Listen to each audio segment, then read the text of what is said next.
নমস্কার বন্ধুরা, আজকে আমি একটি বিশেষ ভিডিও নিয়ে আপনাদের সঙ্গে উপস্থিত হয়েছি। অর্থাৎ ভিডিওটি আছে গুরুত্বপূর্ণ। অর্থাৎ অনেকেই আছেন তাদের পিতা তার সন্তানকে অর্থাৎ তার মেয়ে বা ছেলেকে বিয়ে দিতে উদ্যোগী হয়েছেন, অর্থাৎ কোনো দাদা তার ভাই বা বোনকে বিয়ে দিতে উদ্যোগী হয়েছেন। এই তাদের মধ্যে একটা প্রশ্ন থাকে, তাদের সন্তান বা ভাই বা বোন তারা তারা বিয়ের পরে তার দাম্পত্য জীবনে সুখী হবেন কিনা, তাদের মধ্যে মনের মিল হবে কিনা, তাদের অশান্তির সৃষ্টি হবে কিনা, অর্থাৎ তাদের ডিভোর্স হবে কিনা, এরকম নানা রকম প্রশ্ন মনের মধ্যে জাগ্রত হয়। এরকম অনেকেই আমার কাছেও এসেছেন, অনেকে আমাকে প্রশ্নও করেছেন। এই নিয়ে একটা ভালো ভিডিও আমাদের শেয়ার করুন। অর্থাৎ এই ভিডিওটি আমরা যখন এইরকম মনের মধ্যে বিভিন্ন দ্বিধা আসে, প্রশ্ন আসে, তখন আপনারা জ্যোতিষের শরণাপন্ন হন এবং জ্যোতিষের কাছে গিয়ে তাদের জোটক বিচার করেন। এই জোটক বিচার আসলে কি? জোটক বিচার আছে এটা অষ্টকূট মিলন বিচার। অর্থাৎ অষ্টকূট মিলন বিচারটা কি এই সম্বন্ধে বিস্তারিত আলোচনা করব। অষ্টকূট আছে 8টা কূট।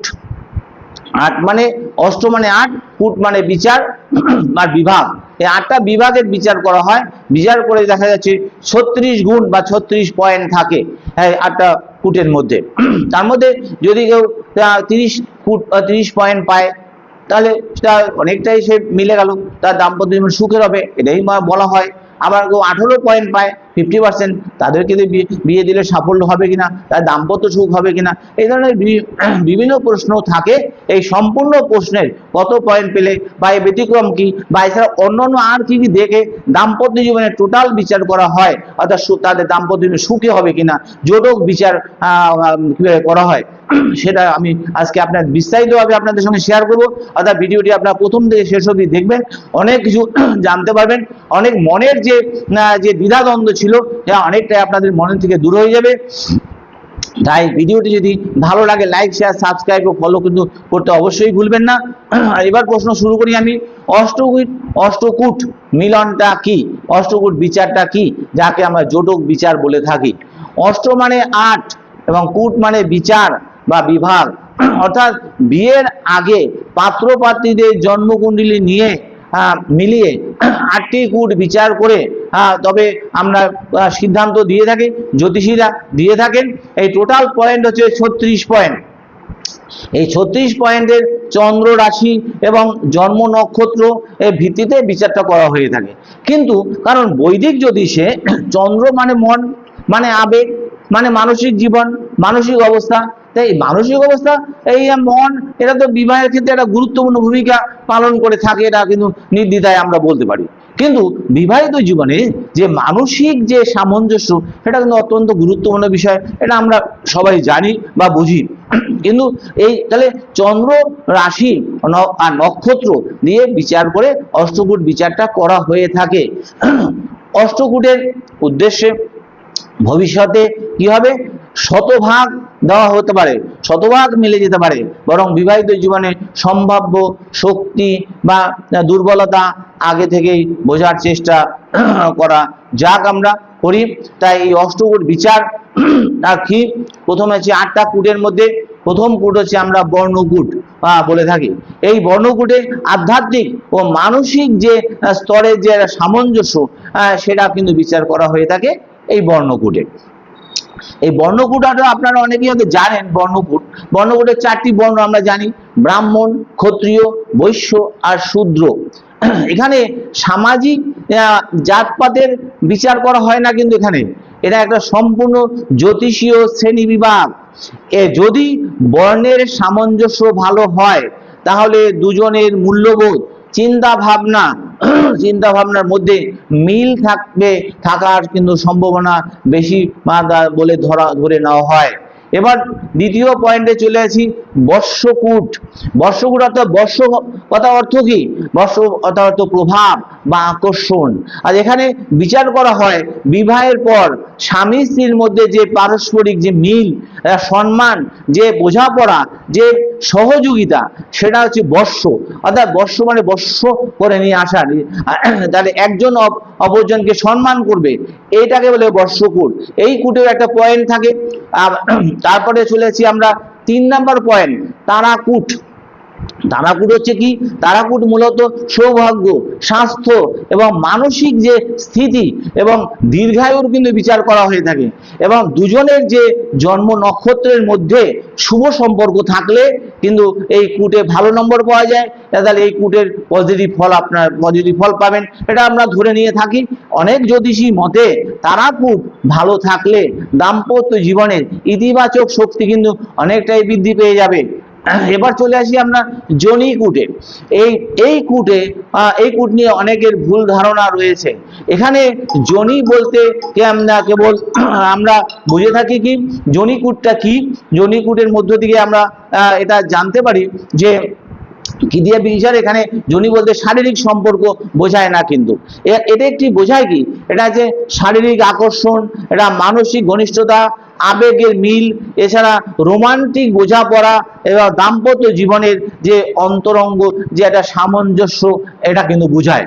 যদি দেখা যাচ্ছে জনিকুটের মিল ভালো হয়, তাহলে তার স্বামী স্ত্রীর মধ্যে পারস্পরিক বন্ধন, আকর্ষণ, সম্পর্কের উষ্ণতা অনেকটা বেড়ে যাবে। তাহলে এরা দাম্পত্য জীবনের সুখ শান্তি বজায় থাকবে, দাম্পত্য ডিভোর্স বা এরা অশান্তি হবে না। আর এরপরে চলে আসি আমি গ্রহ মৈত্রী, অর্থাৎ গ্রহ মৈত্রী 5 নম্বর পয়েন্ট। এটি একটি অত্যন্ত গুরুত্বপূর্ণ একটা কূট। এখানে বিচার করা হয় দুজনের চন্দ্র রাশির অধিপতি গ্রহ, এখানে একে অপরের বন্ধু না শত্রু, সেটা কিন্তু আমরা বিচার করে থাকি। এই কূট যদি ভালো হয় তাহলে বন্ধুত্বপূর্ণ সম্পর্ক গড়ে উঠবে, ঝগড়া হলেও দ্রুত মিটে যাবে এবং সিদ্ধান্ত নেওয়া সহজ হয়ে যাবে এবং মানসিক যে সমর্থন সেটা বেশি পাওয়া যাবে। এবার আমরা চলে আসি পরের কূটে, অর্থাৎ 6 নাম্বার কূটে। এই কূটে 3 ধরনের কিন্তু গণ রয়েছে।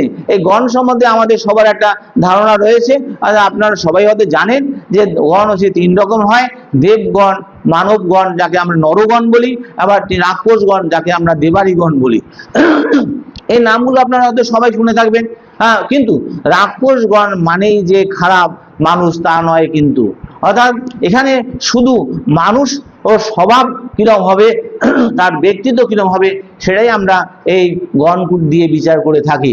অর্থাৎ দেবগণের মানুষ সাধারণত শান্ত প্রকৃতি হয়ে থাকে এবং তারা এবং মানব যে গণের মানুষ বাস্তববাদী হয়ে থাকেন এবং রাক্ষস গণের মানুষ সাহসী হয়ে থাকেন, দৃঢ়চেতা হয়ে থাকেন ও স্বাধীন চেতা হয়ে থাকেন। এখানে বিচার করা হয় যে দুজনের কি স্বভাব একে অপরের সঙ্গে কতটা মেনে মানিয়ে নিয়ে চলতে পারবে, এটাই আমরা এই গণ দিয়ে বিচার করে দিই। এছাড়া গণের কোনো আলাদা কোনো ভূমিকা নেই। আপনাদের ধারণা যদি থাকে যে রাক্ষস গণ মানেই হচ্ছে খারাপ, এটা কিন্তু কখনোই মনে করবেন না। সেই চিন্তা ভাবনা অনেক প্রাচীনকালে চিন্তা ভাবনা, সেই চিন্তা ভাবনাতে আপনার সরে আসুন, আধুনিক জগতে চিন্তা ভাবনা নিয়ে আসুন। দেখবেন সবচেয়ে রাক্ষসগণ ভালো গণ, কারণ এরা সাহস, উদ্যোগ, পরাক্রম, আমারটা সাফল্য অর্জন করতে হবে, আমি অর্জন করবো, জিতবো, এই মানুষকে না হলে বর্তমান কলিযুগে কিন্তু সাফল্য পাওয়া যায় না। এরপরে আমরা চলে আসি 7 নম্বর পয়েন্ট, ভকুট। এই ভকুটে কি আছে, বিবাহিত জীবনের অত্যন্ত গুরুত্বপূর্ণ বিচার হয়ে থাকে। ভকুট থেকে বোঝার চেষ্টা করুন। পারিবারিক সুখ এখানে বিচার করা হয়, আর্থিক উন্নতি বিচার করা হয় এবং দাম্পত্য যে স্থায়িত্ব এটাও এখানে বিচার করা হয়। সন্তান লাভের সম্ভাবনা আছে কিনা সেটাও এখানে বিচার করা হয়। সংসারে শান্তি আসবে কিনা সেটাও কিন্তু এই ভকুট গুনতে আমরা বিচার করে থাকি। যদি ভকুট দোষ না হলে সম্পূর্ণ জন্মকুণ্ডলী না দেখে শুধুমাত্র এই দোষের ভিত্তিতে কিন্তু সিদ্ধান্ত নেওয়া ঠিক হবে না। এবং অনেক সময় দেখা যাচ্ছে অন্য শুভ যোগ ভকুট কোষকে দুর্বল করে ফেলতে পারে। তাই এরপরে চলে আসি আমরা নারীকূট, 8 নম্বর কূট পয়েন্ট। এই অষ্টকূটের সবচেয়ে কিন্তু বেশি নম্বরের কূট হচ্ছে এই অষ্টকূট, অর্থাৎ এটা গুরুত্বপূর্ণ বিষয়। অর্থাৎ এই নারীকূট থেকে আমরা কি বিচার করে থাকি? স্বাস্থ্য বিচার করে থাকি, জিনগত সামঞ্জস্য বিচার করে থাকি, সন্তান সুখ বিচার করে থাকি এবং ভবিষ্যৎ প্রজন্মের যে কল্যাণ হবে কিনা সেটাও আমরা এই কূট থেকে বিচার করে থাকি। নারী দোষ থাকলেই কিন্তু বিয়ে করা যাবে না, এমন ধারণা সম্পূর্ণ ঠিক নয়। যদি এই নারী হলেও, অর্থাৎ যদি একই নারী হলেও নক্ষত্র আলাদা হতে পারে, সম্পূর্ণ জন্মকুণ্ডলিতে শক্তিশালী শুভযোগ থাকতে পারে, তাহলে দেখা যায়, অথবা বিশেষ কিছু ব্যতিক্রম প্রযোজ্য হয়, তাহলে অনেক অভিজ্ঞ জ্যোতিষী নারী দোষকে বাতিল বা কম গুরুত্বপূর্ণ বলে বিবেচনা করে থাকেন। তাই শুধুমাত্র নারী দোষ দেখে বিয়ে ভেঙে দেওয়া উচিত নয়। তাহলে মোট যে 36টা গুণ রয়েছে বা 36টা পয়েন্ট রয়েছে, তার মধ্যে বর্ষকূটে 1 পয়েন্ট, বা এবার বর্ণকূটে 1 পয়েন্ট, বর্ষকূটে 2 পয়েন্ট, তারাকূটে 3 পয়েন্ট, জনিকূটে 4 পয়েন্ট, গ্রহমৈত্রীকূটে 5 পয়েন্ট, গণকূটে 6 পয়েন্ট এবং ভকটকূটে 7 পয়েন্ট, নারীকূটে 8 পয়েন্ট। এই টোটাল 36 পয়েন্ট। এই 36 পয়েন্টের মধ্যে যদি কেউ 36 পয়েন্ট পেয়ে থাকে, সেখান থেকে তার বিবাহটা 100% হয়ে গেল, সে বিবাহকে তার ভালো হবে, কিন্তু সেক্ষেত্রে কিন্তু অষ্টকূটের বিচার কিন্তু সম্পূর্ণ ঠিক হবে না। তাহলে দেখা যাচ্ছে আমরা যে বিচার করছি, কিন্তু সেই মধ্যে আমরা এছাড়াও কিন্তু আমাদের এই বিচার করে, অষ্টকূট বিচার করে আমরা পূর্ণাঙ্গ সিদ্ধান্ত, সে 30 পয়েন্ট পেল, অথবা সে 28 পয়েন্ট পেল, সে 80% মিলল, 90% মিলল, তারপরেও দেখা যাচ্ছে তার দাম্পত্য অশান্তি হচ্ছে, ডিভোর্স হয়ে যাচ্ছে। তাহলে বর্তমান যুগে এই অষ্টকূট বিচারের গুরুত্বটা কিন্তু আমরা কেপি অ্যাস্ট্রোলজার আমাদের ক্ষেত্রে কিন্তু এটা গুরুত্বপূর্ণ, এটা কম। আমরা এর সঙ্গে আরো অনেক কিছু বিচার করি, সেই বিচার করার পরে যেহেতু বিচার সম্পূর্ণ হয়ে যাবে, আমরা করি কি, প্রথমে মঙ্গল দোষ আছে কিনা দেখে নিই, সপ্তম ভাবটা বিচার করে দেখবো সেখানে কোনো খারাপ গ্রহের প্রভাব আছে কিনা, এবং সপ্তম ঘরের অধিপতিকে তার গুণাগুণ বিচার করব, শুক্রের অবস্থান ভালো আছে কিনা বিচার করব, বৃহস্পতির অবস্থান ভালো আছে কিনা বিচার করব, নবাংশ কুণ্ডলী বিচার করব, এবং দশা অন্তর্দশা বিচার করব, লগ্নের অবস্থান বিচার, লগ্নের অধিপতি সে ভালো অবস্থান করছে কিনা, এবং আয়ু বিচার করব, সন্তান যোগ বিচার করব, আর্থিক যোগ বিচার করব, এবং বিবাহ বিচ্ছেদের সম্ভাবনা আছে কিনা সেটাই পূর্ণাঙ্গ বিচার করব, বিদেশ যোগ আছে কিনা সেটাই বিচার করব, কর্মজীবনের প্রভাব কতটা আছে, কর্ম তার স্থায়ী হবে কিনা, জীবনে কর্মের অর্থ রোজগার করতে পারবে, দাম্পত্য জীবনকে সুখী করতে পারবে কিনা, সন্তানকে হায়ার এডুকেশন দিতে পারবে কিনা, অর্থাৎ আয় উন্নতি কিরকম সেটা আমরা বিচার করব, অর্থাৎ তার শারীরিক অবস্থা কিরকম, সেরকম তার যে অর্থ ইনকাম করবে সেদিকে তার ট্রিটমেন্ট করে সুস্থভাবে জীবনযাপন করতে পারবে কিনা, এই সম্পূর্ণ বিচার করে ওভারঅল একটা জেনারেল প্রেডিকশন আমরা সব দিয়ে থাকি। এটাকে আমরা কেপি অ্যাস্ট্রোলজার, এটাকে আমরা একটা পূর্ণাঙ্গ জোটক বিচার বলে থাকি। এটাই, এই জোটক বিচার যদি সম্পূর্ণ ঠিক হয়, তাহলে আর দাম্পত্য জীবনে অশান্তি হওয়ার সম্ভাবনা অনেকটাই কমে যাবে। তা সত্ত্বেও আমি বলে রাখবো যে কিন্তু এটা সম্পূর্ণ জ্যোতিষীয় ধারণা, কিন্তু তার উপর আপনাদের নিজের মনের অবস্থা সঠিক রাখতে হবে, সততার সঙ্গে যেতে হবে, ধৈর্য রাখতে হবে, এবং সঠিক কর্ম করতে হবে, এবং নিষ্ঠা সহকারে কাজ করতে হবে। তবে সব দিক দিয়ে আপনি মেনে মানিয়ে নিয়ে চলতে হবে, তবে দাম্পত্য জীবনে সুখী হবেন। এই বলে আমি শেষ করলাম। যদি ভিডিওটি আপনাদের ভালো লাগে, লাইক, শেয়ার, সাবস্ক্রাইব ও ফলো করতে অবশ্যই কিন্তু ভুলবেন না। আপনারা সুস্থ থাকবেন, ভালো থাকবেন, দাম্পত্য জীবনে আপনার সুখী হোক, এই বলে আমি আমার এই ভিডিওটি শেষ করলাম। নমস্কার।